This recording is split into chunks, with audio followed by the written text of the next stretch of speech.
Good morning everyone. Whilst I'm waiting for the pond plants to arrive for my new wildlife pond, I thought I might give you an update.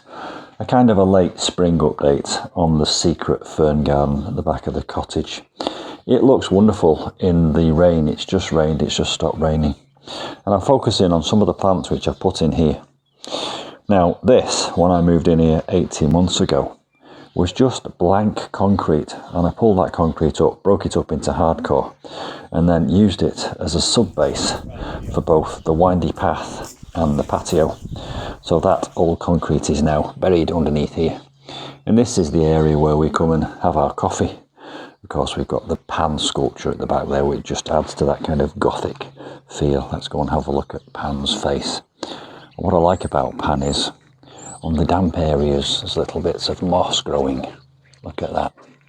Now, down here at the base of Pan, we've got some very large-leaved and slug-resistant hostas. They are Empress Wu, I think, or Jurassic Park. Not quite sure which is which. It's either one or the other. Here's the other variety. So this is either Empress Wu or Jurassic Park. I'm not quite sure. And then down at the base, all around, I've planted Mind Your Own Business, which gives us a lovely green carpet around the floor. And if you want some of this Mind Your Own Business, if you're anywhere near Nantwich, just give me a shout. I've got a bathtub for it. It's quite an invasive plant. There's a Hart's Tongue fern popping out of the Mind Your Own Business.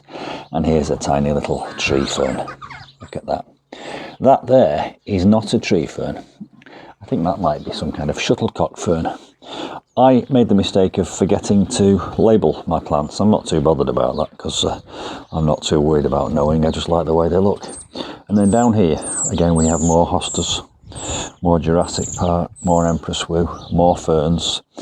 And I've recently imported these two big boulders. I found them in the garden and I really like the fact they've got moss all over them. Just look at that. It just really adds to that kind of damp, fernery feel. Beautiful moss. It's a little tiny ecosystem all in its own right, and we've got two of those kind of shouldering the windy path which enters the secret fern garden.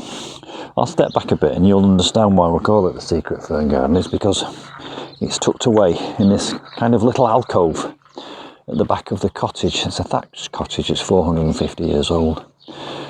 There's a little arum lily, which I've just been given for my birthday. There's two in there. I've not decided on a place for them yet. And then here we have, they're not griffins, but I call them griffins. I can't remember the exact name. That's the new tree fern there. We've just bought that from Knowbridge Garden Centre down in Staffordshire.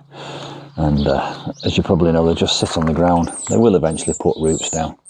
But because it just sits on the ground, I've staked it. And you can see at the back the stake with the natural looking jute rope. I've done that with all these tree ferns because you can't risk them falling over and falling on people. That one there seems to be doing better than any. They've had a very difficult winter, these tree ferns. This one is actually showing some signs of life now. We were a bit concerned about it at first, but you can see right in the top there a little bit of greenery starting to appear. And I think that's because this one was the most exposed. It had the cold weather coming in from out of the secret garden out there, so I think that was the most exposed tree fern. The others are doing really, really well. That's beautiful, isn't it? It's like a massive shuttlecock. And at the bottom of it, we mirror that with more of these shuttlecock ferns.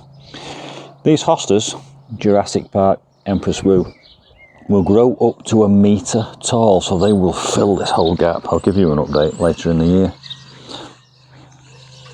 Little toucan that my other half has just brought me back from Argentina.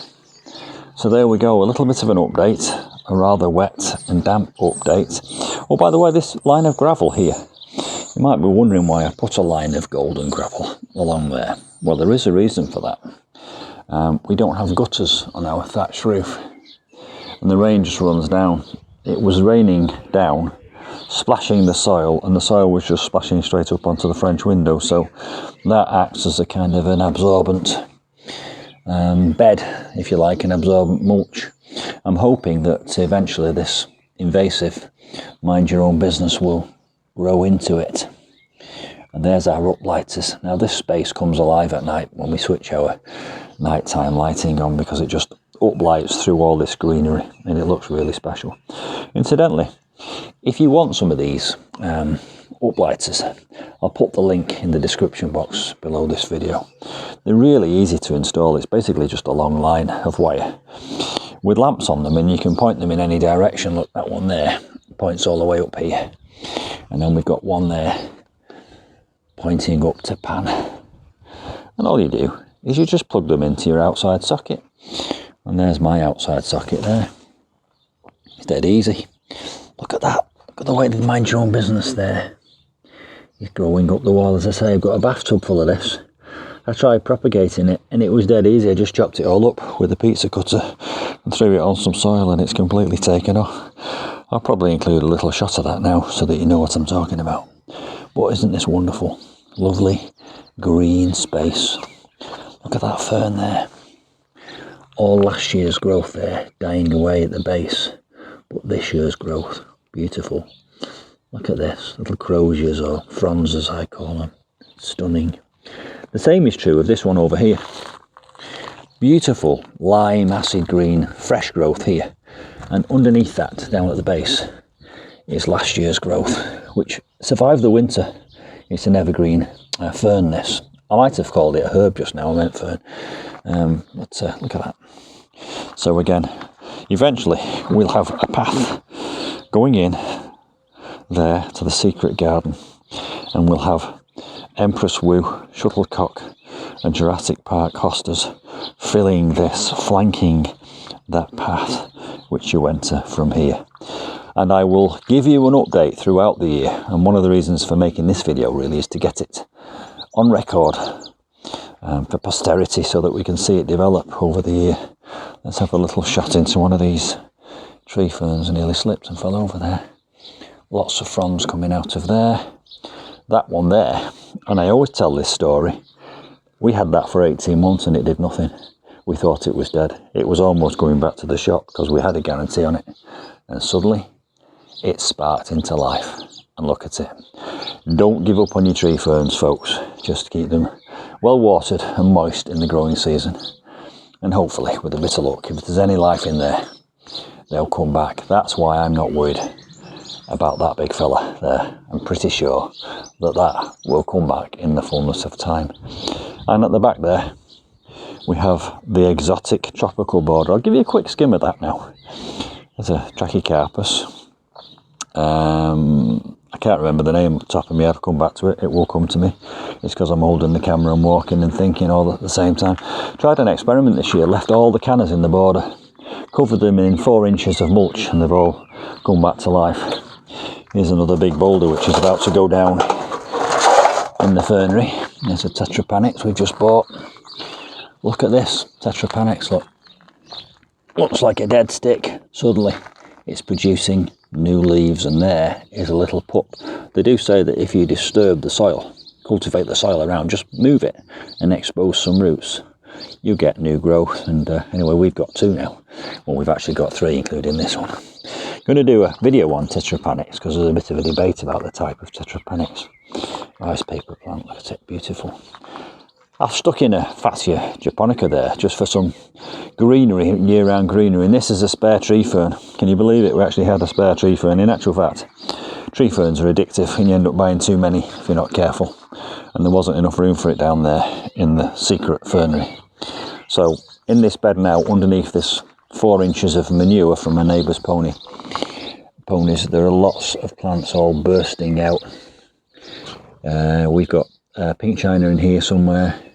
We've got all kinds of different plants, which again, because I'm talking and listening to the bird song, I can't really remember the names. There's our Musa Bajju. There's a pink china, look at it coming up.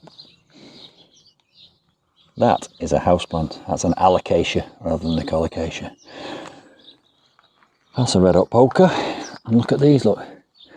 Canna coming up. Left there all winter, survived -10 for a sustained period. And that's that massive big canna, is it called Musa folia, that grows all the way up here. looking forward to seeing all these plants emerge and erupt. So there we go, a little tour of the guided tour of the secret fern garden at the back of the cottage. And there's a rather noisy starling up there making quite a lot of noise. I hope you've enjoyed this little guided tour, and I'll see you soon, because later today our pond plants are arriving for the new wildlife pond. Looking forward to doing a box opening and planting them. See you soon for some more gardening adventures. Bye for now.